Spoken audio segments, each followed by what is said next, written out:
Welcome everybody to the Greenfork Food for Thought podcast. I'm Steven Zabala. Today's guest is Kat Stack. She is the owner of Saratoga Sweat. It's a hot yoga studio in Saratoga Springs on Maple Avenue. Hot yoga, Pilates, a bunch of other things. Yeah. You know, a little mix of everything. Yeah, a little mix. Mostly yoga and Pilates. Though. Yeah, great classes. Thank you. Yeah. I've done the Bikram yoga and I've done the Pilates a couple times and I really like it. Cool. Yeah, Thank you. It's fun. You're a great teacher. Thank you. We were talking about this before, but you speak very clearly. It's quick, but it's clear and concise. Mm-hmm. And it feels like you just like command the room really well. Yeah. Yeah, you get right to it. Thank you. Bikram, I think a couple times I had taken Bikram, wasn't my favorite because the teacher did not give a lot of cues. I think it might have been a semi-silent class or something. So I was like, I don't really know what I'm doing. But your class, you give short, concise cues, and it like makes all the difference. Thank you. Me, anyways. Yeah, I appreciate that. Yeah. It's awesome. Cool. So yoga's great. I love yoga. It's kind of how I got into fitness and spirituality, and it changed my life, you know, and I feel like most people that get into it and stay into it, it's the same story, but totally. I'm I didn't curious. know that about you. Oh yeah. Yeah, cool. Yeah, for sure. I've always kind of been an athlete, I guess, different sports, basketball and skateboarding. And then when I got a little bit older, I kind of phased out of that competitive stuff, and found yoga, and it was just like, I don't know, it just blew my mind. I've always been into philosophy and spirituality, and then movement. I've always been a big fan of just like mixed movement and how the body moves. Sure. So I decided to go for the teacher training and change my life. Oh yeah, no, I think I did know that actually. Yeah. Cool. Yeah, and then I moved into like animal flow and Budokan, just like off the mat kind of stuff, and that led me to fitness, and so yeah. Here we are. Yeah. Cool. Yeah, it's been a cool journey. Absolutely. But how did you get into yoga? What's your story? So I had dabbled with yoga in like high school. I also was an athlete. I played softball growing up. I cheered in college. And so I was tumbling and moving and very like, you know, disciplined and regimented in terms of lifting and running and, you know, always fit. And so when I graduated college, there definitely was a bit of a void, I would say. And so it was by chance, I went from college to grad school, and it was my winter break. And at the time, my parents, you know, they're here half the year. And so my sister invited me to a yoga class at what used to be Hot Yoga Spot.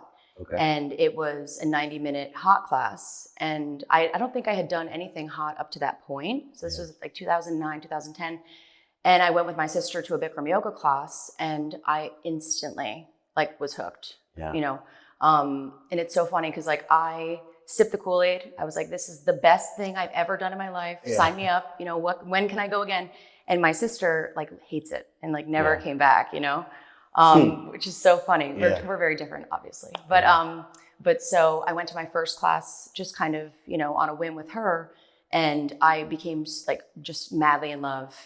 Not so much. I shared your sentiment of, I don't really love this. A lot of times when I'm in the class, it's really for how I felt, you know, when I left, how I felt in my body, how I felt in my mind.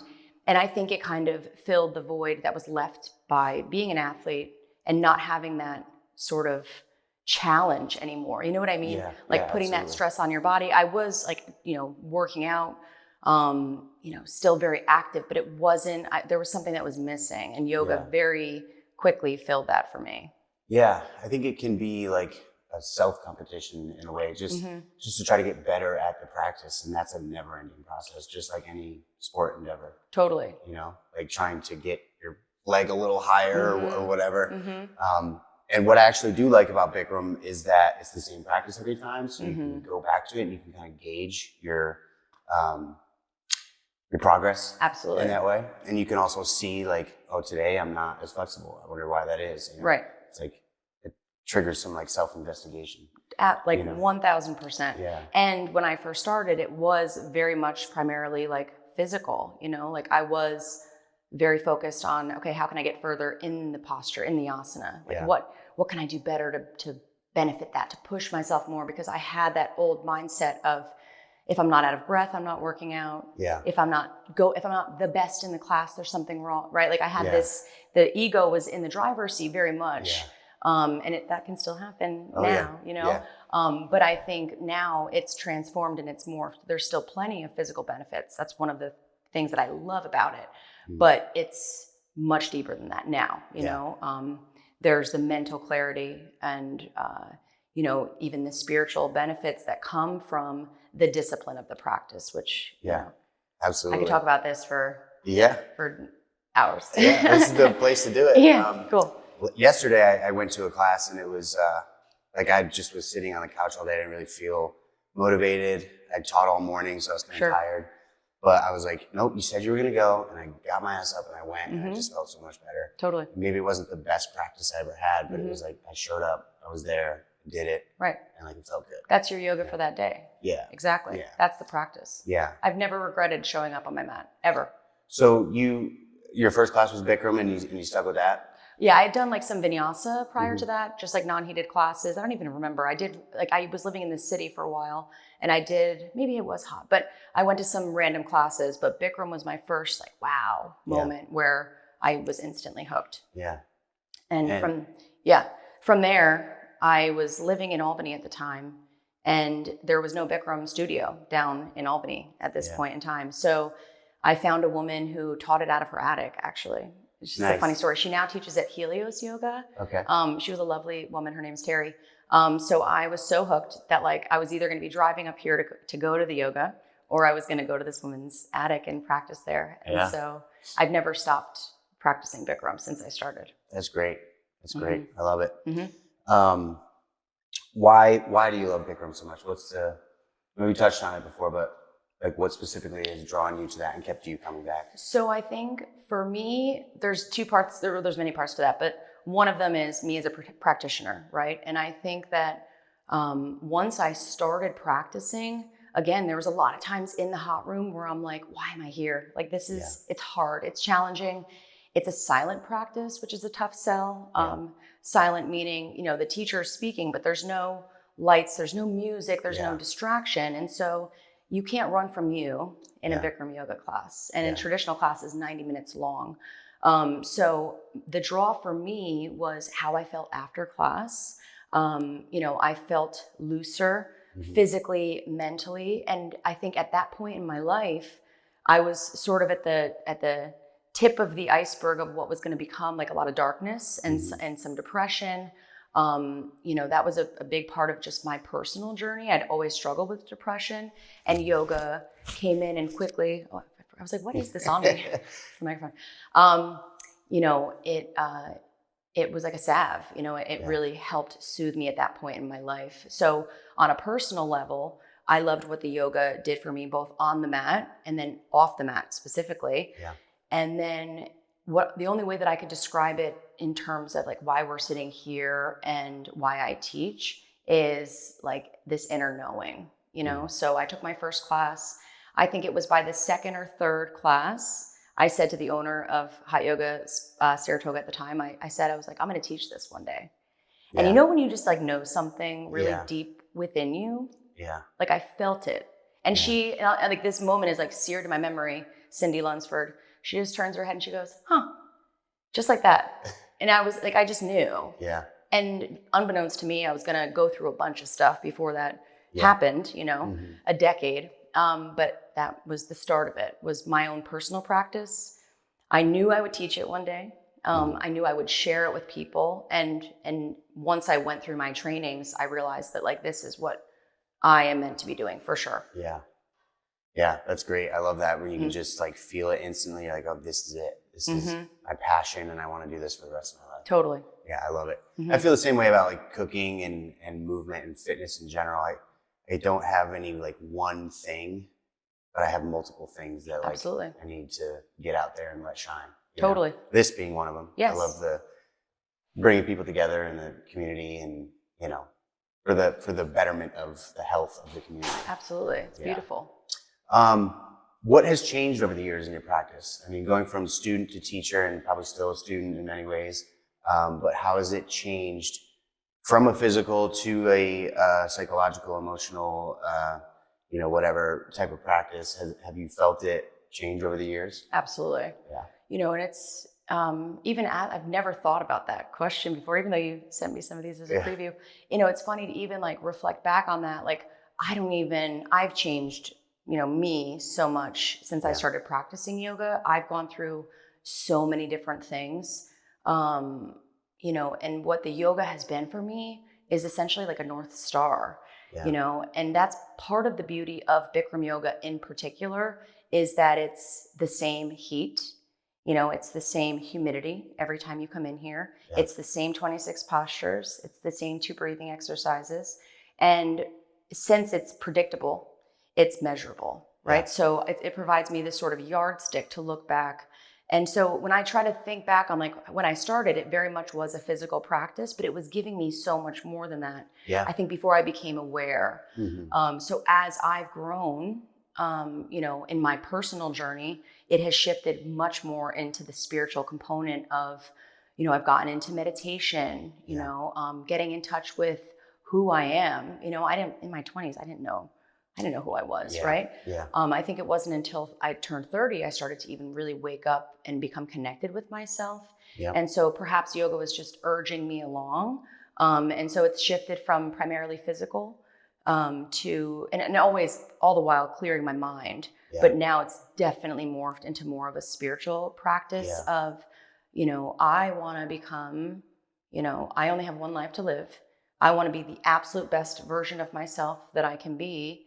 And yoga definitely helps me with that. What I say in yoga a lot, and it comes from my mentor, Terry Almquist, is, the purpose of yoga is not to be good at doing yoga. It's to improve your quality of life when you're not practicing yoga. That's the measuring stick. Yeah. And so that's how I try to apply it today, is like, how calmly can I live my life outside of this room? Yeah. Does that make sense? Absolutely. Yeah. I think when most people look at yoga in the West, it's a physical practice. Totally. Right. And that's great. I had a teacher tell me one time, one of my mentors, Ollie out in Tucson, we were talking about this, and he's like, the physical practice gets people in the door. Sure. And then once you're able to kind of talk to them about the other aspects of yoga, it can really just help improve their lives, the rest of their lives outside of the studio, off the mat. I think discipline is a big one, like showing up for yourself. Mm-hmm. That's a form of self-love, and when you are going through those bouts of depression, I've been there, I've had a rough time. But doing things for myself, whether it's a workout or yoga or meditating, really, really helps with that, and I think I learned the practice of sticking with it, A 90-minute class is tough in a hot room. And if you can get through that, you can get through a lot of shit outside, Totally. Totally. And when you're going through this range of emotions, like I want to quit so bad, or this sucks, or it's too hot, or whatever, and you just stick with it, like that helps me to get through, oh, life is too hard, life is too much, this is too much in front of me. Like, oh no, you can stick with it, you're strong. You're grooving those neural pathways. Yeah. Right. And so much about Bikram in particular is the nervous system regulation. Like we create an environment that is purposefully stressful on the body. Yeah. It's crazy hot and it's humid. Yeah. And, we're asking you to, don't fidget, don't move, focus on your breath, be still. Like nobody wants to do these things. You want to rage on your yoga mat, right? Yeah. And ironically, in this controlled setting, that we're putting all this artificial stress on the body, you're forced to turn inward and confront you. Yeah. Right? I haven't found any other outlet where I can get in touch with those deeper parts of myself anywhere else, not in my personal meditation journey, right? No other spiritual practice has yielded for me the same results that a Bikram yoga class can, all around, Yeah. And you touched on something so beautiful about like, if I can do this, I can do anything. Yeah. What I say about Bikram is it's taught me to get really comfortable being really uncomfortable. Yeah. I can be really, really, really uncomfortable, and my threshold for that discomfort is grown. Yeah. And so much of life is discomfort. Right? Yeah. Can I sit with being in pain? Yeah. Can I sit with an emotion that I may really not like, but it's not going anywhere? So what is my choice then, right? Yeah. This is the power of like how yoga has transformed me. It's not, my body versus my mind, or my mind always in charge of how I'm going to physically feel and show up. Like I can, in a way, merge these two things. You know, yoga is union, it's to yoke, and it is physical, it's mental, it's spiritual. It's all of these things that come into balance through a disciplined practice, right? Yeah. And I think one of the things that makes it even more difficult, like say a regular gym class like I do, you are able to kind of express and release those emotions. Like if you're lifting heavy weights, it's like raw, you know, you feel good, or you're sweating and breathing heavy. Love that too. And that's it's great, right? But you know, that's sort of like, I don't know if it's bypass, it's releasing in a different way. Whereas in yoga, like you said, you're sitting in a posture, you're holding that posture, don't move. Like you just go completely inward. So it's different. It's sitting still in those emotions and feelings. And that's like, it's hard. And it's all, and they're like, all of it is so important. Like no one thing is more important than the next, you know, like I believe that this yoga has been a calling for me, and I definitely feel called to share it with as many people as I can.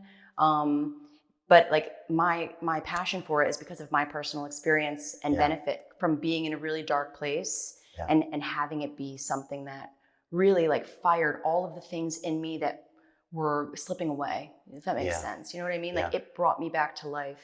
It was one of the things that really brought me back to life at a time that I didn't know how much I needed it. You know what I mean? But I love you know, sweating or running or lifting. Like I love the gym vibe. I love all of it. You know, again, but the Bikram is definitely my passion, but like nothing's it helps to have so many different tools in your toolbox, right? Whether it's, love that. You know, you need to just quietly stretch or sit and meditate or go hard in the gym or take a yoga class. Like it's nice to have, or talk with somebody. You know, it's nice just to have all these different tools at your disposal. With yoga, I mean, it wasn't Bikram, but I did like a 2-hour Budokan class one time. And that was the most powerful practice I've ever had in my life. I was on the verge of quitting and crying and like, I don't know what that is actually, Budokan. Budokan is like a mix of animal movements. It's a very specific sequence. It's martial arts based. So it's a whole 7 series of different postures, really hard to do. And the teacher, Cameron Shane, the creator of it, ran us through it very slowly, which is like painstakingly slow. So you're feeling every little thing. And then by the end of it, I was rolling around in a puddle of my own sweat and just like so ready to quit. And that Savasana was like amazing. We had a guy playing guitar. So that was transformative because I felt that was the most strongly I've ever felt about wanting to quit and give up and like questioning my own like worth and my my ability to get through things. I mean, like everything came to light. And I made it through. And you can't, that's the beauty of yoga. Is you can't run from you. You can't outrun yourself. At some point in time, right, we have to confront these things. Right? To get to the next level anyway, spiritually. Right? It's hard. I think meditation has been big for me, although I was just talking about this earlier with somebody. It's tough sometimes. My brain is like so overactive sometimes. It really takes something like a physical practice to get me to quiet it down, and then I can meditate so much better afterwards. Totally. Right. And that's part of the bringing the mind and the body into balance. If the mind is too quick, we use the body to balance it out, and vice versa. Right? The body's too crazy, we need to quiet, right? And so there's that relationship there for sure, you know? And my meditation practice has been something that I've consistently every morning for 7.5 years now. I've always meditated, you know? If on the off chance I miss a day, I feel it acutely, you know? I read something to center myself. I spend some time with God, you know? I sit in silence and I just like set the tone for the day. Because I too have that crazy brain that wants to go, go, go. And I find that when I set that intention in the morning, first thing before I can get a hold of me, you know, I let something else in, and then my days always go better. You know, it's like anything else. So it's a practice. There's days where my mind will not shut up, and I just keep, just try to open her. Sorry. Do you need to get it? No, I don't know who that is. All right. She's gonna have to wait. Okay. But you know, that's just part of the discipline of it. Is like you can't expect. I'm not, you know, some master meditator. Like I'm, Yeah. the most I've ever Yeah. done. I did a training in transcendental meditation, several years ago, and I kind of used some of that to inspire my daily practice. But that's ebbed and flowed as well as I've grown. And I have a 2-year-old. Like a lot of times in the morning, I'm just trying to do something before the day gets crazy. Yeah, So. it's a never-ending process, Mm-hmm. and it ebbs and flows, like you said, and again, to liken it to yoga and meditation, like every day is gonna be a little different. Totally. Depending on what you went through yesterday or how anxious you're feeling, how well you rested. Absolutely. It's all part of it. Mm-hmm. Let's talk about Pilates a little bit. Cool. That's amazing. I haven't really taken many Pilates classes up until recently, which was your class, and I love it. Mm-hmm. The burn feels so good, and the core work is amazing, and it's just sweating, and the music's up, and the vibe is real high, and everybody's just getting after it. I love it. Mm-hmm. Yeah. So when I wanted to open here, I had some business coaches, and Bikram yoga is my passion because it's accessible. Like I could go on and on about Bikram, but my coaches were saying essentially like nowadays people want the Pilates. They want the music, the vibe, and the Pilates classes are 60 minutes, right? Yeah. It's an easier sell. And so reluctantly, I went to my first Inferno class and same thing. I took my class. I was like, I feel amazing. I love to sweat. It was like fast paced. The music got me going, and so I did the training myself. And so when we opened, I, supplemented on the schedule. It was, very clearly, the hot yoga and then the Inferno hot Pilates. Yeah. The woman that created it she's a genius. And so I follow her outline pretty specifically. Yeah. She saw a need when like the yoga bubble was kind of bursting. Mm-hmm. And so she created this sequence. She was a bodybuilder and got really injured. And so she was kind of looking for her next thing. Yeah. Her story's brilliant. But so I did her training. And, the way that her class is sequenced, most people have underactivated glutes. Yeah. So we really fire the glutes up in Inferno. I know that you were feeling that too. Yeah. Like 3 rounds of glute bridges, to fire the glutes up. Then we hit the abs really, really hard. Yeah. And we always, it's about the time under tension. So we use a Tabata style timer, 20 seconds on, 10 seconds rest. And by even that first round of glutes and abs, people are like, woof. Yeah. And then we plank. Yep. Right. And so there's definitely some flexibility, but you're always in Inferno. You're always going to get planks. You're always going to get the glute activation. Yeah. You're always going to get the abs, and you're always going to get the cardio via generally it's burpees. Yeah. So when you come in, like my goal is to kick your butt. Yeah. Yeah. And it's a blast. Yeah. It's so fun. It's just so much fun, and it's different. It focuses on just those things, right? Which is great. And the underactive glutes, I have underactive glutes, and it really takes me a while to get it going. And I use that first series, that first part of the sequence, to get them fired up now. Totally. Since I've taken the one class, it really works. It does. But I also like that there's a structure to it every time. Yes. So as a teacher, I can imagine there is that structure, but you can play with it a little bit too. Like, throw in different exercises and substitute one for another or whatever if you feel like it. Yep. New music, new moves. And even there's different ways that you can hit the same body parts or throw in cardio or move the abs over here to keep the students engaged too. Yeah. But part of the beauty of it, and again, there's different philosophies on all of this stuff, but with Bikram, if it ain't broke, you don't fix it. Sure. The dialogue works. I'm a dialogue-based teacher. That was part of the difference what you said about the silent classes. We have the beats classes too, the music classes, but the dialogue is where you're really going to learn about what's happening in your body and what you should be doing, right? How the posture is taught. And the sequence is so specific ad nauseum, over and over and over again. Yeah. And since I'm comfortable with that, some teachers come into Inferno and they want to switch it up. And it's the same idea of we don't need to reinvent the wheel. Yeah. The moves are so effective and the students don't get bored when they're getting a really good workout. I'm not teaching the same thing every time, but I'm hitting the same body parts every time, And the moves are so simple. Sorry to interrupt you, but part of the beauty of Inferno is people, they have things going on in their personal life. They're sitting at a desk for a 9-to-5 job, or they've got kids at home and they want to come in here and turn their brain off and move their damn bodies. And they don't want me standing up here for 2 minutes demoing and explaining. No, we talked about this before.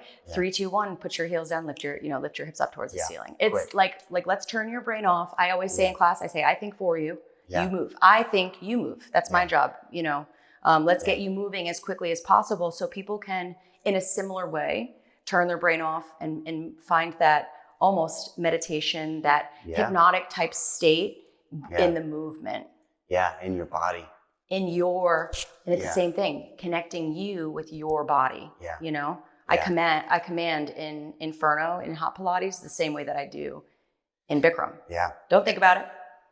Just do it and focus in. That's where like I said, starting out with yoga for me and then going into fitness from there, it's I'm much more body aware, I think.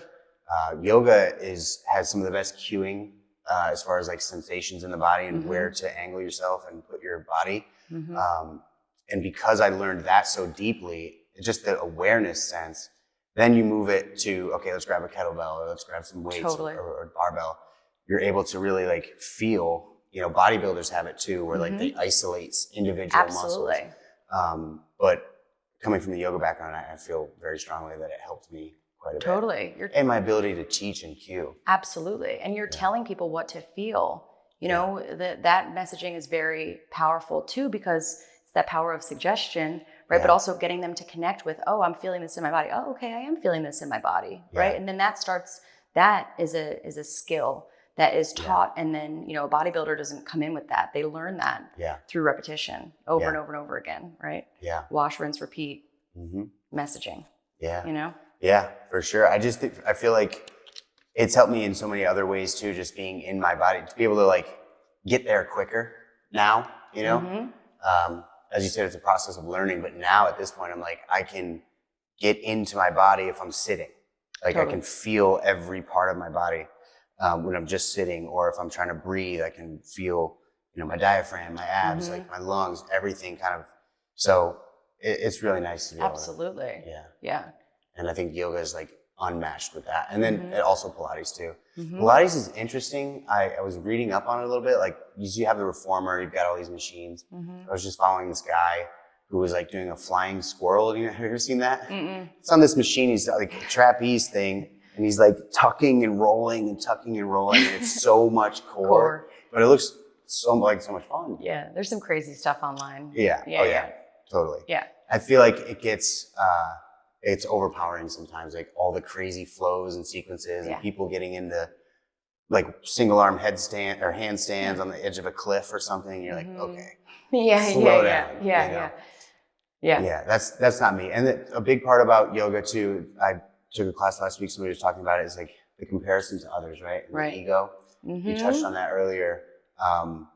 It's important to learn, because I'll find myself looking around and like somebody's doing a handstand. I'm like, shit, I wish I could do that. But it's important to be like, no, this is where I'm at right now. I'm just going to, if my hamstrings are so tight that like, I just need to focus on that, what's good for me. Yeah.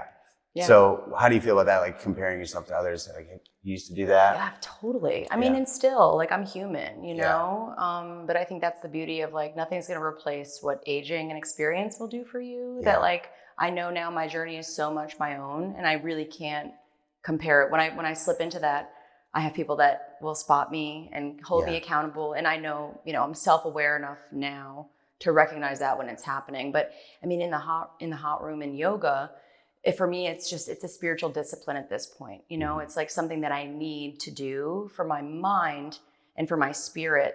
Again, it's like, if I don't get that, if I don't practice, I don't feel the same way in my mind and my body. So it's easier at that point when it is so much less about the physical. Sometimes my practice, I had a practice this summer, for whatever reason, after like midway through a triangle, I was on the ground and I just couldn't. Every time I tried to sit up, I got lightheaded. Never happens to me.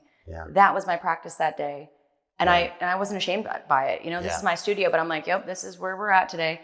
And I just laid there in the fetal position. It happens. Like that maybe I was being humbled, you know, maybe my body needed that rest and I wasn't going to give myself that rest outside the hot room. So it's so much bigger than that now. Yeah. You know, it really is for me, but that's come after a lot of blood, sweat, and tears, and certainly a lot of comparison, physical comparison. Yeah. I did want to touch on one other thing. Yeah. The beautiful thing, because you mentioned people balancing on one arm, and Yeah. you know, and again, there's place for all of that too. In other lineages of yoga, you know, they do inversions, handstands, all of that, you know, really beautiful stuff. But the thing about that is most people have tight hamstrings. They have prior injuries, right? There's something maybe going on that you can't even physically see, something deeply internal that prevents them from being able to balance or whatever the case may be. And so the beauty of Bikram yoga is the accessibility of it. That we say it's for broken bodies and broken minds. It's you're never too old, never too bad, never too late, never too sick to start from scratch once again. And the miracle of this yoga is it's using the natural range of motion for a healthy adult human body. So if you've lost range of motion, we can restore it to the best of our ability. You know, I have people come in, double, you know, knee replacement, they've had spine surgery, you know, they've had brain surgery, and everybody's welcome in Bikram yoga. And you can come in and it's accessible to you, even if you stay in the setup and you focus on your breath, breathing's always normal in and out through your nose, then you're going to get your benefit from the practice. And that was another draw for me is, you know, I had old sports injuries. I would find myself getting frustrated. I have short arms, you know, like there were certain anatomical things about me that like some other practices didn't feel as good in my body. And when I found Bikram, it's like this yoga to me, I was like, this is for everybody. Everybody. I've taught, you know, students in South Florida that were, you know, war veterans, double amputees, you know, like truly for everybody, Bikram yoga. That's great. I love that. Yeah. No matter where you're at, you can come in and do this practice and get something good out of it. Absolutely. Have you ever heard of, this is off topic, but it's okay. Have you ever heard of Diamond Dallas Page, the wrestler? He's got DDP yoga. And he like uses the system to heal wrestlers and old athletes and stuff. Tons of joint pain. When did I come across that? I saw a little video or something about him. He's healed and rehabbed a lot of people with injury, like not only injuries, but like, you know, substance abuse issues, old wrestlers. There's a guy that went viral who was like in a wheelchair on crutches, and he like rebuilt him to now he's running and lost a bunch of weight and mobility. I remember seeing that. It's cool. It's like yoga for like macho man or whatever. You're like, raw. Right, you know? right. But it's just to your point of like, you know, yoga is for everybody. And you start with maybe a more simple practice. And then the deeper you get, the deeper your range of motion gets and all that stuff. And that can be the most humbling thing. Everybody wants to be an expert. Everybody wants to come in and have the best class ever. And Bikram's not about that. It's literally about you taking care of you. The self-love piece is, can I show up on my mat and not be an expert? Can I fall out of a posture and be okay with that? You know, can I sweat my ass off and look, you know, like a drowned rat when I leave? And is that okay? Right? Like these are the things that kind of set it apart of like, it's okay to just be, you can come as you are. And you're welcome here. And whatever happens here is totally cool, you know? Yeah. I love that. I love that you're like, it's okay to just sit down and lay down if you need to take a break. Take a 90-minute nap. Sure, It's fake for real, you know? I've done it before. And even like, I was just thinking too, when you were speaking, like after my son, I had gained a bunch of weight. I had like a long labor. I was 42 weeks and a day. And so I was just like, I felt like my body wasn't my own anymore.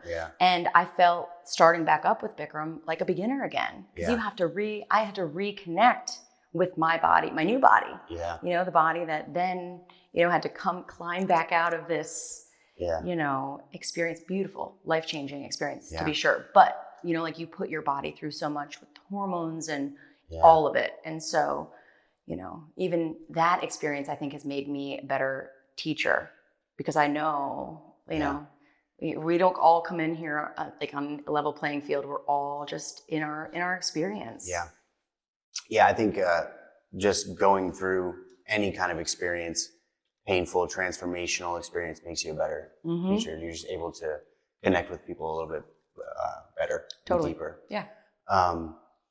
So what about the heat? What's the point of it? I mean, I know it kind of helps you get a little bit looser, but is there more to it? Like, so there's and the humidity as well. Yep. So, and a lot of times too, what students think they're feeling is the heat. It's actually the humidity.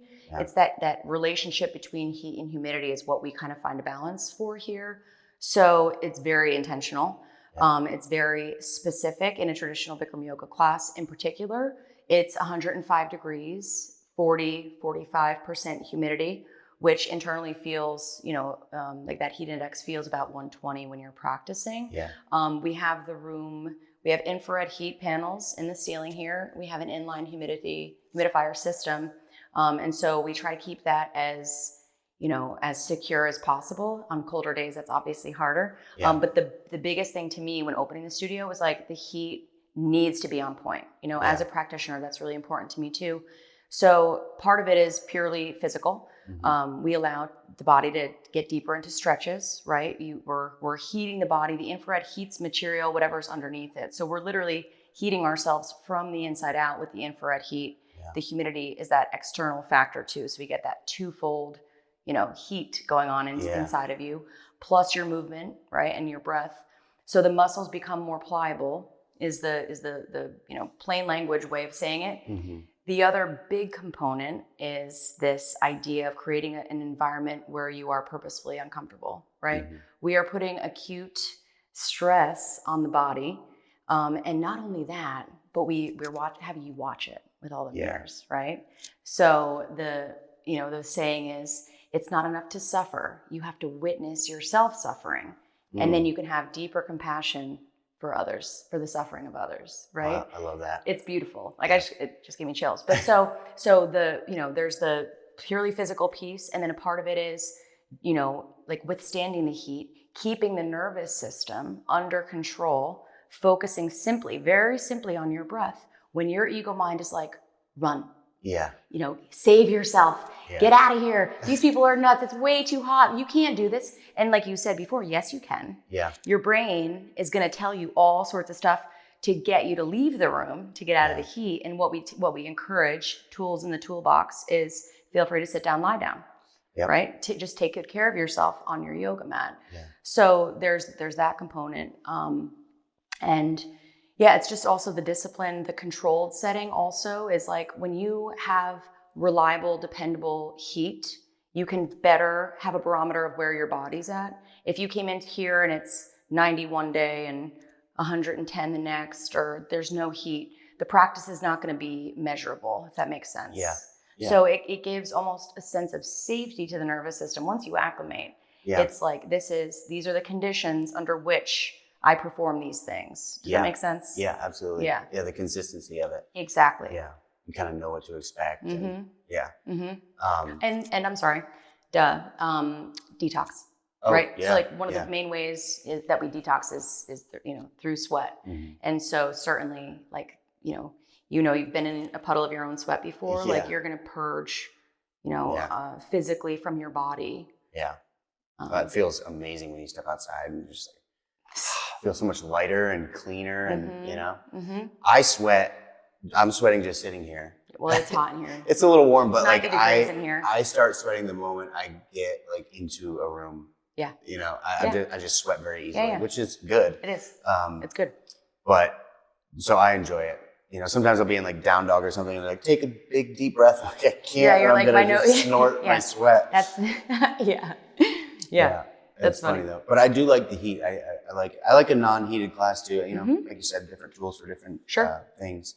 But it's great, the heat, mm-hmm. and I like that it's the humidity aspect as well. It's not like a dry heat where you can't really breathe and your lungs get all dry and stuff. There's times where the heat's up to 106, 110 if we're trying to make up for humidity being lower, and people will say it's cold in there. I'm like, no, it's just not humid enough, right? So it is a science.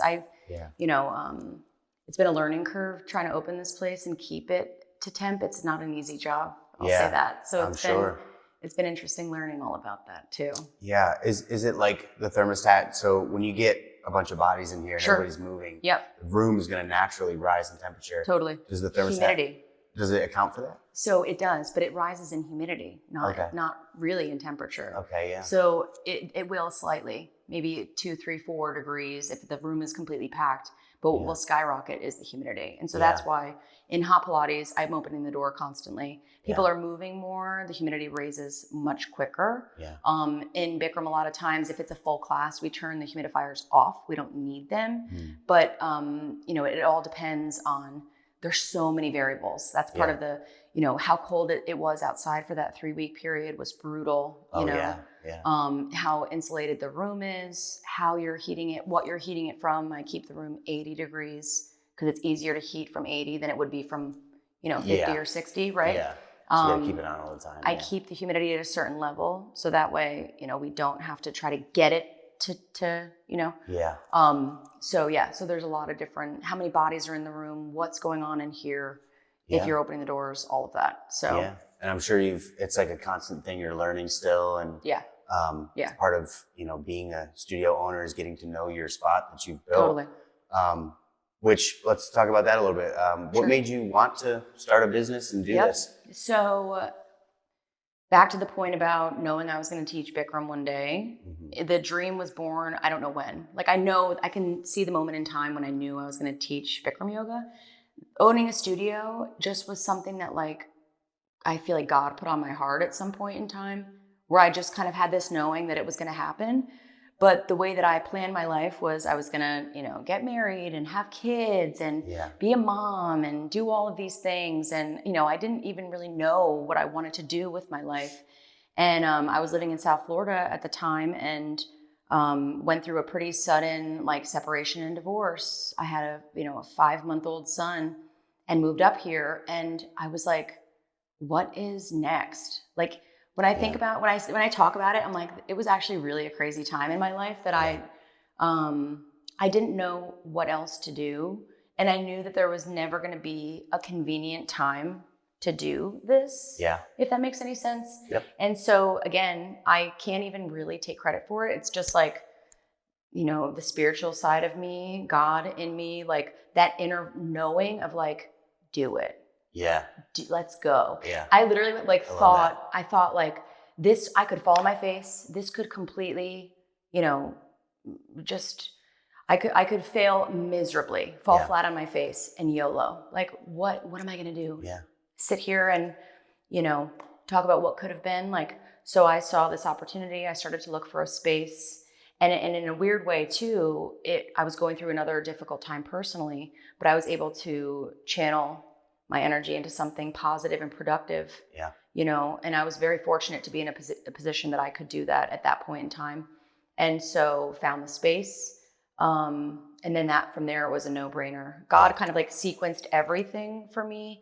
I was connected enough to know people that coach yoga studio owners. One of my old, colleagues was coaching for this, you know, yoga business. And so I started working with her, and every time I thought, like, what are you doing? Like, I'm a single mom with a baby. And every time I came to like a roadblock, something would just like push it through. And I just kept saying, you know, like, if this isn't meant to be, please stop it in its tracks. You know, I just kept praying about it and meditating on it. And, you know, I can't explain it other than I had a deep knowing that I had to at least try.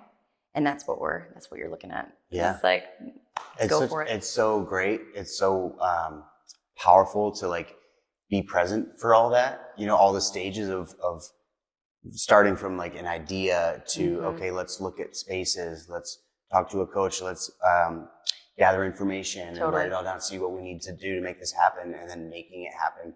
It's really exciting. And it feels like when you're doing something for yourself that's like completely your idea, it's just so fulfilling. You know, every step of the way, you're like, "Ooh, it's coming along. It's exciting." Remember the first like 2 years, I guess, of Greenfork.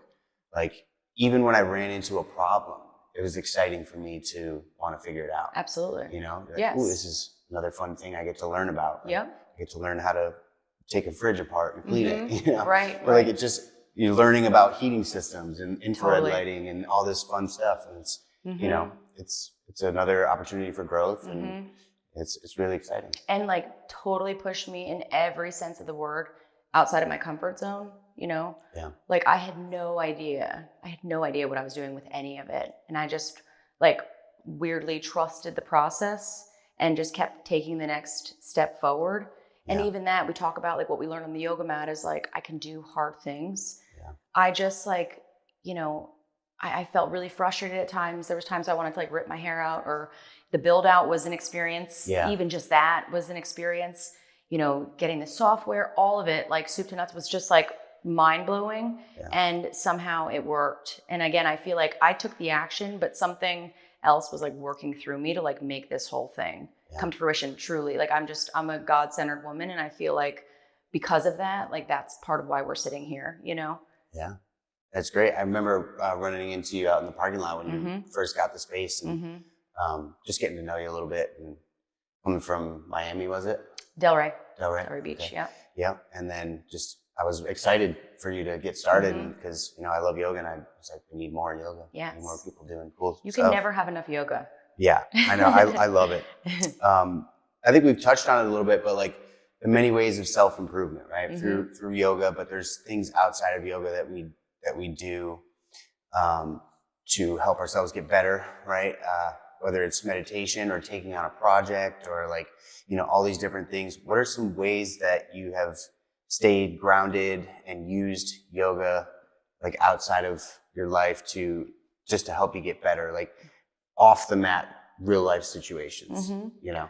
I think that the most important thing about me is my spirituality, like is my connectedness. And that goes back to what I started with was, you know, the idea for so long, for so many years.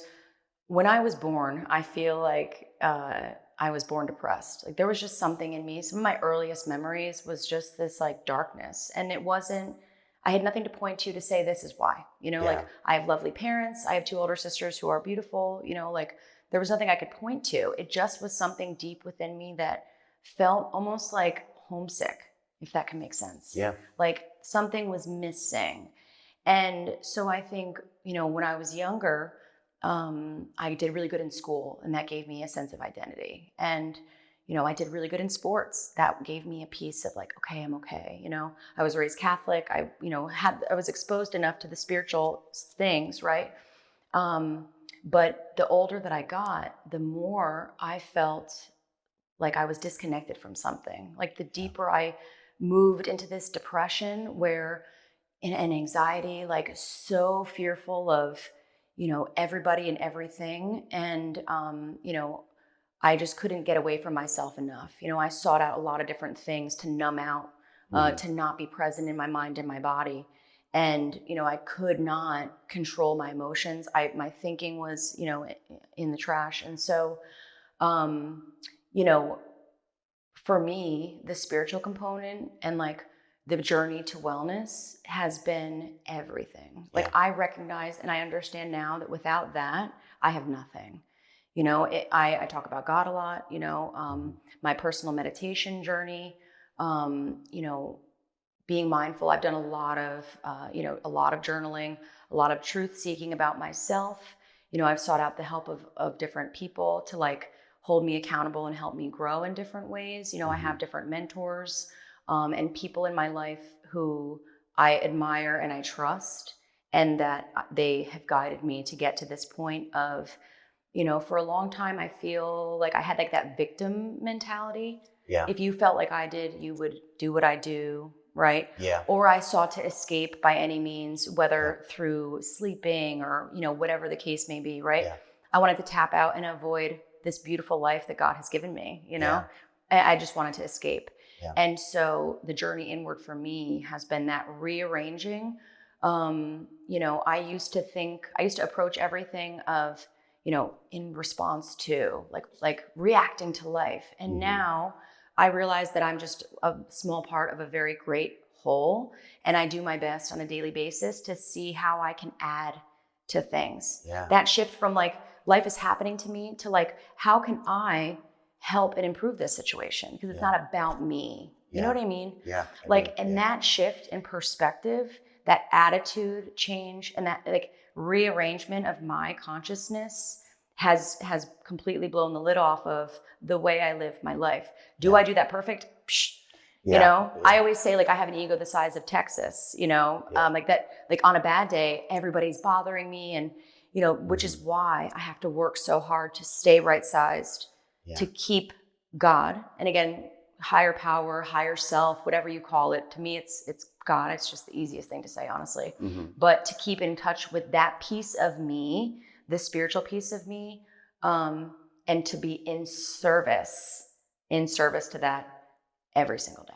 No, ad nauseum. It's more important than, you know, my son, than my family, than my business, than my boyfriend, you know. Hi, Craig. It's more important than all of that, because without that relationship, I have nothing else. Truly, you know. I know where I was without the relationship with God, and I don't ever want to go back there. I want to stay on the beam of service, love, gratitude, you know, the glass half full, taking accountability, looking inward. Like the problem is never you. The problem can always be something within me. You know, my reactions. I take agency of myself today, and that's the power. Yeah, that's beautiful. I just went on like a total, I like blacked out for a minute. Did I answer your question at all? Yeah, it was great. Cool. It was amazing. Cool. I love it. I love it. Yeah. It's so inspiring too, you know, just to hear people talk about that, because, you know, everybody has their journey of what they go through, and I feel like a lot of people that I've talked to, it comes to a similar thing, you know, whether it's, like you said, if it's God or the universe or whatever. It's like knowing that we're all just part of one big thing, right? And that it's up to us to choose how we want to react to different situations, and understanding yourself, understanding how you react to these things, how you manage different emotions, noticing different patterns, right? And then just always trying to come back to your higher self, or whatever you want to call it, and move from there instead of like your reactionary thing. Absolutely. Right? That's kind of what it is for me, in various ways of introspection. I do like the yoga, the way the yoga structures the, you know, discipline and the yamas and niyamas and, you know, all that stuff. I like that. I like Buddhism. I take a little bit of something from everything. I was raised Catholic, but I think just finding that spirit within you and acting from that is sort of the common thing that I've seen. And it's amazingly powerful. And I think people walk through the world blind to that until one day. For me, it was just like one day I was like, oh shit, you gotta figure this out, you know? And then you start to look inward and start that process. And it ebbs and flows, and it's never done. Yeah, it's never done. Yeah, for me, it was so much grace, you know, like I feel like I shouldn't even be here. Like, you know, it's just the reality of it. And so I feel like I've been given like this extra opportunity here. And like, for me, it's all about awareness, you know, like understanding, you know, like you mentioned the shadow self, like what makes me tick. If it's hysteric, it's historic, right? Like, so it's always something from within my past, and all of that now, I don't beat myself up over it. I can't change the past, right? But it can inform my now, which is where all my power is. And then, you know, I can't even necessarily sometimes control my thinking, but I can always control my actions. I'm not responsible for my thoughts. I am sure as hell responsible for my actions and how I show up. And so if I can keep that kind and loving, if I can keep that in service of, you know, God, and when I fall short, can I own it, right? I'm going to fall short. Can I own it? Like all of these things are the tools in my toolkit. The two biggest things that you mentioned that for me that I aligned with were the awareness and then the self-compassion, because awareness slips a lot. Totally. Right. And, you know, I've been practicing these things for many years, and, you know, I find myself like, oh shit, I messed that thing up. Like I really was not acting for my highest self in that situation. Okay, forgive yourself. Totally. It happens, you know, move forward, you know? Yeah. Huge. Yeah. Huge. And I learned a lot of that from yoga, from just sitting with myself and studying things and whatever. But that constant growth and the relapses and coming back, it's like, you know, it's never ending, but it's beautiful. Totally. Like you don't see it when you're in it, but when you come out of it and you start working through the processes that you're doing, you're like, oh my God, that was great. Yes. I needed that. Totally. And I think that what my spiritual journey has done for me is it's brought my lows high and my high's low. Yeah. So everything is a bit more just like center line, right? Yeah. Like Equanimity. yes, yeah, just like more balanced. Yeah. You know, but catch me on a bad day and I'm that crazy lady, you know, like that is not far from me. But again, that's why all of this is a practice, and I really do keep it at the forefront because to me it's not worth it to even think about going back to the way I used to live, you know? Yeah. I said this to you before, kind of jokingly, but it's true.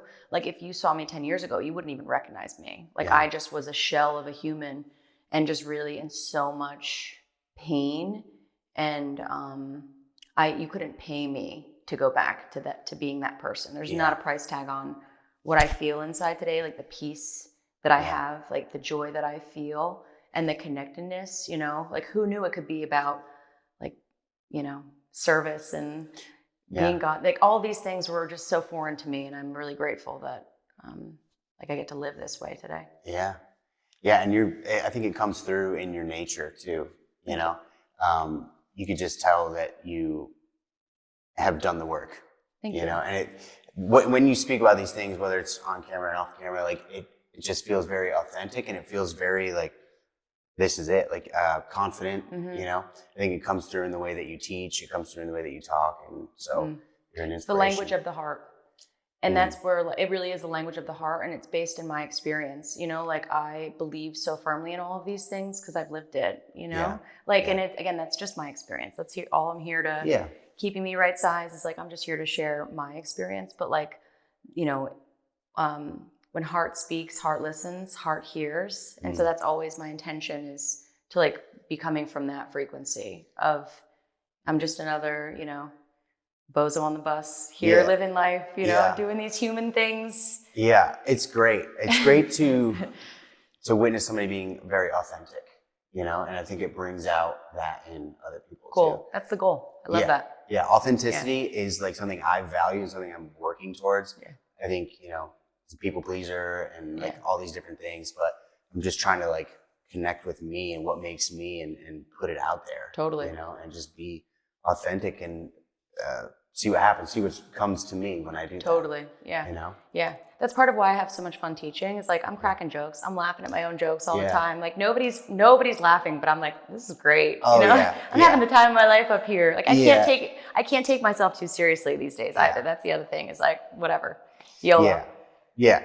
It's great. You gotta laugh. You gotta find humor in everything. Yeah. And like if you mess something up, it's like, oh well. Let's keep it moving. Yeah. Yeah, exactly. One of the teachers that my first yoga teaching experience, Ali put me, he's like, you want to teach for the studio, you have to do like an audition kind of thing. And so he put me up in a room full of already established yoga teachers, and I was nervous as hell.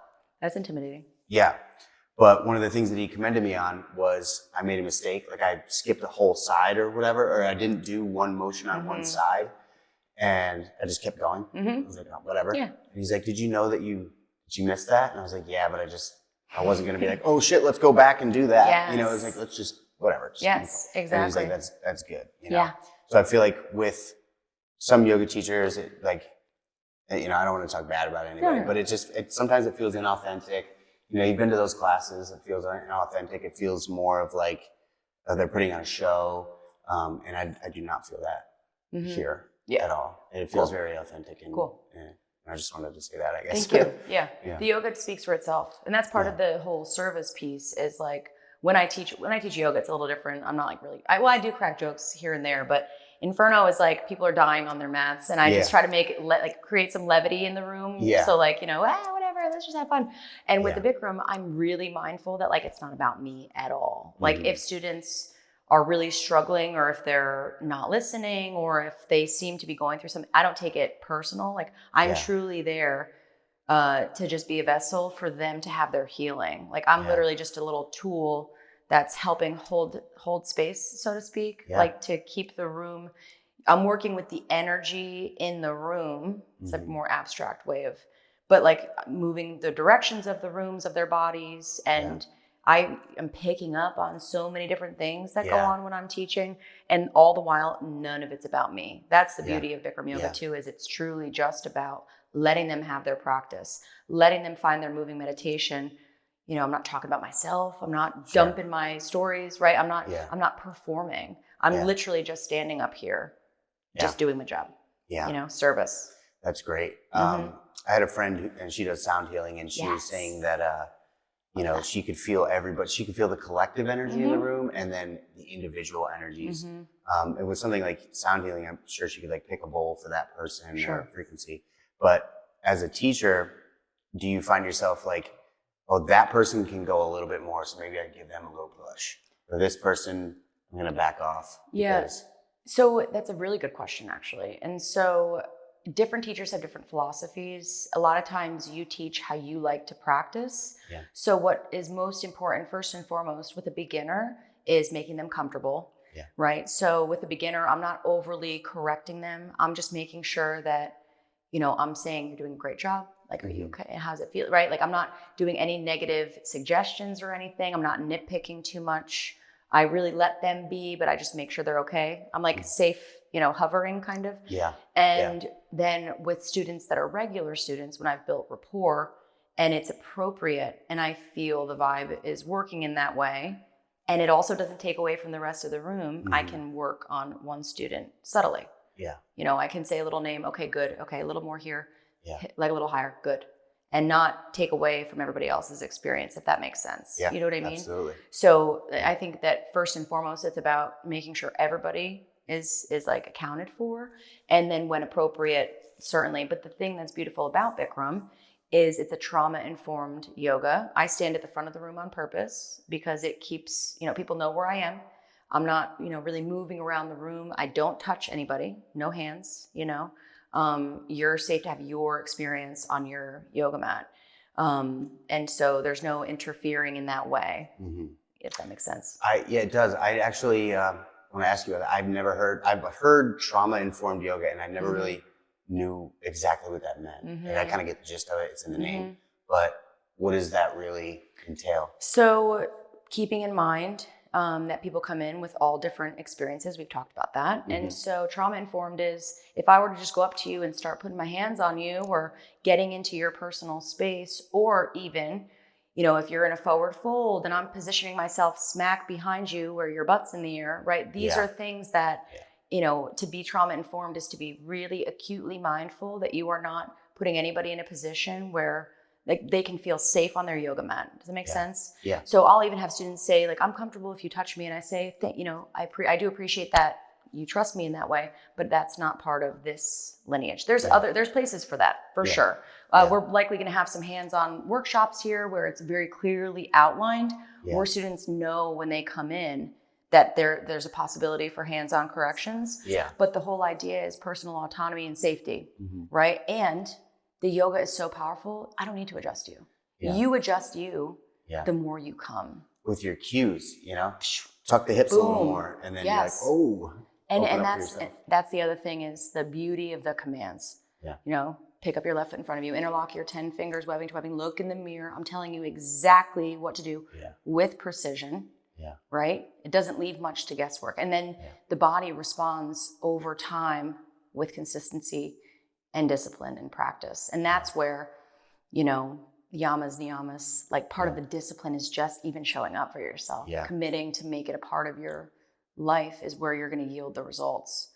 We say often, breathe more, do less. This practice is counterintuitive to the way that we're taught to exercise, right? This is really wellness, not fitness. I try to incorporate that in with my fitness stuff too. Is like, I want you guys to breathe through these movements. So many times you see people just grunting and holding their breath, and I guess there's a space for that, but breathe, breathe, because this is not, we're not like trying to break you all the way down. This is to invigorate you. You should leave feeling good, not like you just got your ass kicked. And that's where yoga really teaches you how to breathe. Right? Like, and I say to students in class, if your neighbor can hear you breathing, you're doing too much. It should be normal, comfortable breath in and out through the nose, because then the body is relaxed, the nervous system is regulating you, and then guess what? Your body opens. That's the whole goal here, right? Restoring range of motion and flexibility, mobility in your body. And that's only it's not gonna happen when you're, right? That's gonna happen when you're breathing. right? Yeah, there was a teacher I saw on Instagram. He was talking about, he was doing like a plank pose or something, and he was like rounded and tucked and like breathe and like not really breathing all the way. He's like, this is gymnastics, and you just relax a little. This is yoga. This is gymnastics. This is yoga. Yes. Yep. Yeah. So it's just being in those uncomfortable positions and not being so tense. Relax. You're okay in this uncomfortable position. You can be comfortable being uncomfortable. Yeah. It's okay. Yeah. That's the biggest part about yoga. It's okay. Just breathe. Just breathe. Everything else is optional. Yeah. Just breathe. What's your favorite part about teaching? I think, it's funny. I think some people teach and they feel depleted, like, or that it takes something from their life force. I feel the exact opposite. Like after I teach, I'm like, wow, like, let's go. I feel so passionate about the yoga. And so I love to share it with people. I feel like it scratches that itch for me of like, how can I help others? I love to help people, you know?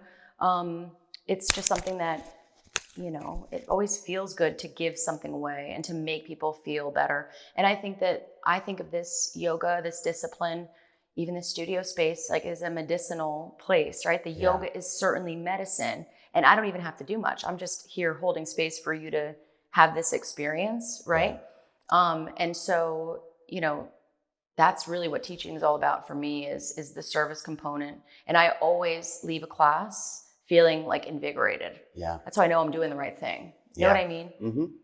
And like same thing with Inferno is, you achieve results quickly. Like the class is so powerful, like it's fast paced and people always walk out. They're like, oh, I didn't want to come, but I feel amazing. Yeah. Like who doesn't want to help make somebody's day in that way? Yeah. Right? Yeah. Yeah. Same. I love it. Yeah. That's great. How lucky are we? I know. Yeah. I feel like, I kind of touched this before, but people that have overcome an injury or like some kind of situation, whatever, through a certain practice, want to share that practice, whether it's whatever modality it is. Totally. You're like, oh, I just went through something. I want to share and help other people in the way that I was helped. And so many people are drawn to that. Yeah. And I think too, like just overall, like movement is medicine for me. Yeah. Like I like to your point before about the things that you do, there's nothing that's going to replace for me, like moving my body more often than not. You know, I take rest days, don't get me wrong, but I put my body through a lot on purpose. Yeah. I feel like that physical structure and stress and strain is so good for my mental clarity and calmness, right? Like there's like that relationship between, if I'm not moving, I get squirrely up here, Yeah. I always know when it's time to move. Like let's, 100%. Yeah. I have to do something every day. Sometimes it's harder than others. Sometimes it feels like automatic. It's like, all right, leave work, you're going to the gym. Yeah. And it's like, you don't even think about it. You just do it. But then other days you have to drag yourself up off the couch and get it done and you feel better afterwards. Absolutely. But it's got to be some form of movement. Yes. Like a walk, a yoga class, or a weightlifting session, even just stretching. Stretching. Big time. Like I work for myself. I'm in the kitchen 8-9 hours a day. Yeah. I'll stop by Battleground on my way home and just grab a foam roller and a band and just kind of stretch and breathe and unwind for the day. And just that little bit of somatic therapy for myself is huge. Yes. Yeah. In yoga, we say like our issues live in our tissues. Yeah. Right. So like when I'm not giving my body that, like things get lodged, energy gets trapped. Yeah. Emotion gets stored and it needs to get released somehow, Yeah. Yeah. Very powerful. Yeah. All right, question that is not yoga related. It's food related. Sure. I ask everybody on the podcast. Let's say you're on death row for any reason. You had one last meal. It could be anything. It could be as much of anything as you wanted, anything to drink, anything to eat. You could have a huge table of a little bit of everything. But what would your last meal be? This is a tough one. So I'm Irish and we do like very bland cooking pretty much, just like meat and potatoes. Yeah. But we do have one meal that's my absolute favorite. It's like comfort food. My dad makes chicken and dumplings. Ooh, yeah. And but it's only really good when you do like butter and the salt and pepper. You need to like do all the things. Yeah. He always makes cabbage salad on the side, like fresh cabbage salad. We'll usually have cranberries. So I think if I had to choose a meal, that would be it. Cause it's like very homey, safety to me. Aside from that, if I wanted to do like junk, it would be French fries. Oh yeah. Like Potatoes. Yeah, go ham on some French fries. Yeah. You know. I love it. Yeah. I think if food is like, it speaks to who you are, how you were raised or whatever, what comforts you. Yes. There's a big psychological component to food. And yeah. I like to ask people that question because it's like, okay, what is your comfort food? And that tells me a lot about like, your upbringing. Yeah. Yeah. Kind of. Yeah. If you were raised, yes. how your parents cooked for you. Sure. If they cooked for you. Yeah. Or whatever you found comfort in. Yes. And that meal, like my dad still makes it. He'll make it anytime we're all together. I have 2 older sisters. He makes it. Now the grandkids all love it. Yeah. And I'll even bring people into the fold, like my friends.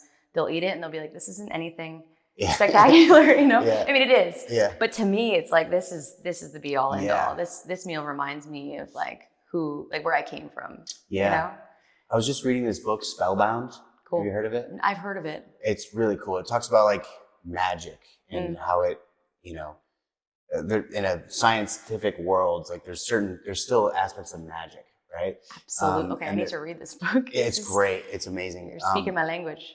And one of the things was like a construction worker that has like a wood planer, and you could go buy one from like Lowe's or whatever, or the one that your father gave you, that he used his whole life. That has a specific magical quality that you can't put words to, right? There's no reason why it's any better than the other one. It works just as well, but it's your father's. He gave it to you. And I feel like that speaks with food so much. Absolutely. If it's made with love, totally, in like a caring way, and it's served with your friends and family, people you love, it could be the most boring dish in the world, right? But it's made with love, and it means something to you. Absolutely.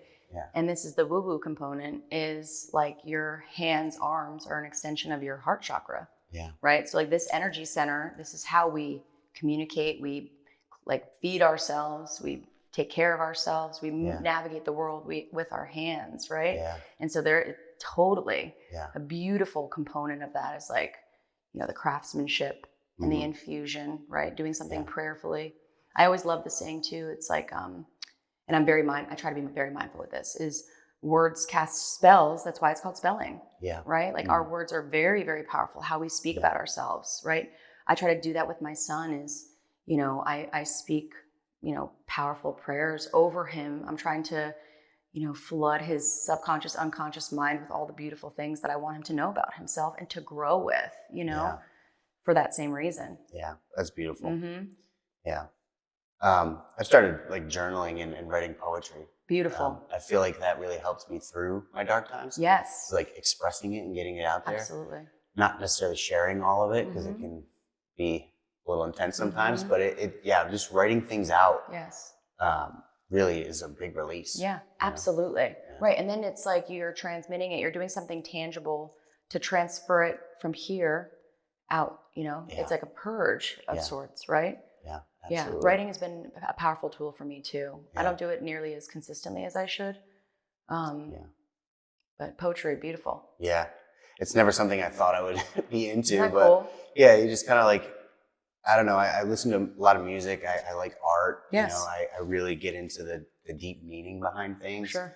I always have, which is interesting because like things are shifting a lot more science-based. Yes. And I see that, especially in the wellness community. Everybody's like, I want to get my blood work done. I want these, I want a fitness tracker. I want all this stuff, or whatever. And I'm like, okay, it can be beneficial. I wear a watch when I run to see how far I go and my heart rate and stuff. Okay, great. But I feel like people are getting really into that. And I'm more like, take a step back and just, more thinking in the spiritual realm, the magical realm, and like how I feel. And right. Things that are not measurable. Yeah. But that are just as powerful. Yeah. They're more just as real as anything else. Absolutely. Scientific. Yeah. Yeah. Yeah. That's like the, Tesla and Einstein, all of them, they knew that things happen in terms of energy, right? Yeah. Like way before the times, these geniuses were talking about this stuff. Yeah. Yeah. And people are like, that's like, it's all hippie stuff or whatever. Yeah. And it's like, no, this is actually you could get scientific about it in like a physics way, and it makes sense. Sure.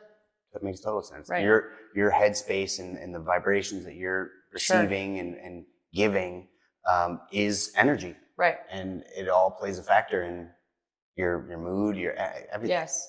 in the woman that created Inferno, she says, your thoughts are your thoughts are magnetic, your emotions are electric, and you need both to create polarity. Like that, there's this like cohesion that happens between mind and body, and that's what we send out. Like we create our reality, Yeah. Mm-hmm. Powerful. It is. You mentioned something about thoughts earlier, not being able to control them. That's been a big thing for me because, as I said, sometimes I'll meditate and it's really hard, or I'll just be like out and about in the world and some crazy thought will come through, and I'm like, what is that? And a big part for me is like letting go of the idea that you have to control your thoughts. Totally. You see all this stuff online about like control your thoughts, be the author of your destiny, and there is power to that.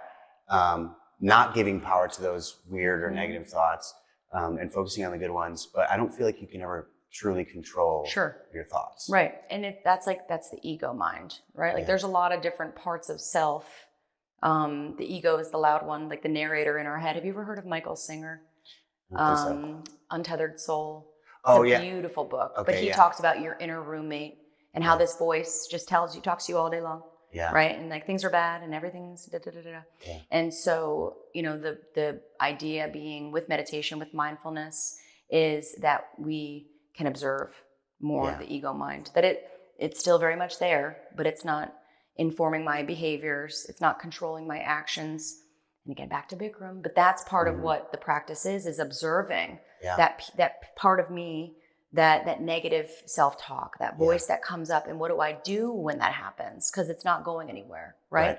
And that it's going to look different day to day. But what part of me am I feeding, right? And can I bring some cohesion to like the ego mind with like the spiritual center, the piece of me that's like always at peace, that deep piece of like my being that is not this, right? Yeah. I'm so much more than this. Yeah. I'm a lot more than this. Yeah. Right? Makes sense? Like, absolutely. That's how I think of it. Yeah, that in that book Spellbound, he talks a lot about the ego and the subconscious. And, same thing. The play between them, where the ego's there for a reason. It's good. Sure. It's the logical thinking part, but then there's like raw, powerful emotions that build from the bottom up. And the ego has to step back and let those things speak. Totally. If it doesn't, then you're going to act crazy. Totally. So there's like, going to be a good balance. The dream to build a studio, to become a Bikram teacher came from deep down in here. Yeah. And then my ego was like, you can't do that. Yeah. You have no idea what you're doing. How are you going to do that? You have a baby. You can't. Like all of the negative, all of the you can't, right? And to your point about it's there to protect you, it serves a function. Yeah. That voice is trying to keep me safe. It thinks that it's doing its job in protecting its sense of self and being in the world, right? Yeah. And then there's that trust of something, this like internal knowing so much deeper that like, despite my really loud ego mind, I kept taking that action. You know what I mean? Absolutely. Yeah. It's great. I think it takes a while to tune into that. You seem to be pretty good with that. Mm-hmm. It's amazing. Clearing the channel, Yeah. First, again, awareness. Yes. And then things start to change. Yeah. Right. It was like a slow, painful process at first for me. Yeah, it is. It can be very painful because you have to let those things come up and you're like, oh my God. Right. But uncomfortable truths about yourself. I didn't want to own initially. I didn't want to own any of these. No. Yeah. No, I'm this, I'm that. Right. And then I have to look at, the shadow pieces, the pieces of me that I'm not proud of, get honest, this was how I lived my life. Yeah. Right. How can I use that? How can I change? How can I be better? And I think a big piece of it is by helping other people that are in that situation. You can see it now very clearly in other people, and you're like, okay, I want to help. Sure. And that's a great thing to do. Yeah. All right, so we'll wrap this up. Cool. Thank you for coming on. I appreciate you and your time and the space here. You cultivated a great thing for the community here. Thank you. If people want to try a class or get a hold of you or see what you have going on, how can they best reach you? So we have a website, Saratoga Sweat. I'm like, what's the name of it? SaratogaSweat.com. Our, everything we offer is on there. Our class schedule. You can add us on social media, Instagram and Facebook. You can reach out to me, kat@SaratogaSweat.com, KAT@SaratogaSweat.com if you have any questions at all, and would love to have you in if you're feeling called. Yeah. So everybody should try it. It's a great thing. It's an experience at the very least. That's why I hook people. I'll say, just try. Yeah. Have the experience, see how you feel. The sell is always how they feel the next day. Yeah. That's always I got to say, it's intimidating as a man to come into a room full of women doing Pilates, but, but, you know, I was like, all right, we'll try it. My friend was like, you got to come try it. So I'm like, okay, I will. There's only a couple guys the time I had you in class, I think. There was 1 or 2 others. Yeah. One guy over there. Yeah. But yeah, it was an experience. It was cool. Yeah. It's fun. Yeah, you did great. Yeah, thank you. Yeah. Thank you. And you did great in yoga too. Yeah. I can always tell a lot about somebody by how they are. By how they move? Just how they are in the hot room. Yeah. Not in a judgmental way. Oh, just learn, you know, you can see somebody, you can feel what they're processing kind of, you know? Yeah, it's cool. absolutely. Yeah. I say that a lot too, is like, you could just tell if people have trapped things or if they're free or whatever. The big thing is hips. Totally. You know, the hip, like people, a lot of men and just people in, you know, this culture that we have are so scared to move their hips. Yes. And like, because they feel like it's sexual in some way. When it's like, no, it's just part of your body. Totally. Move, open up, and it'll free up so much. Totally. Mentally. It's hips and shoulders are where we lodge most of our emotional junk. Yeah. You know? You can see people's fears in yoga. If they're scared to do, like, I don't know, get inverted or get into any kind of posture, you can see that. Right. And even just physical wear and tear. You know, sometimes people will come in and I'll say, what's going on with the right side? Is it ankle, knee? You know, like you start to learn more about their anatomy and a lot of stuff you may not even be able to physically see, but that after you witness them on their mat, you can learn a lot about them. Like the first 3 postures in our lineage are, you know, where I can kind of diagnose and see where they're tight and what's going on. You can tell a lot just by the warm up. Yeah. If that makes sense. Yeah, it does. Yeah. I think that is maybe one of the best things for me about teaching is seeing people overcome their fears. Absolutely. Box jumps are a huge one. Interesting. In fitness. Like people are scared to jump onto something. They don't feel confident about it. And so we build them up with like small steps, but then when they finally get to that box, and they celebrate, it's like, absolutely, You know, I love that for you. Yes, you know? yes, exactly. You celebrate their successes. Yeah. Yeah, that's beautiful. It gives me so much to do that. Yes. You know, to watch other people's success. Beautiful. Yeah. Love it. Cool. All right. Well, thanks for tuning in, everybody. It's been great. Stay healthy, my friends.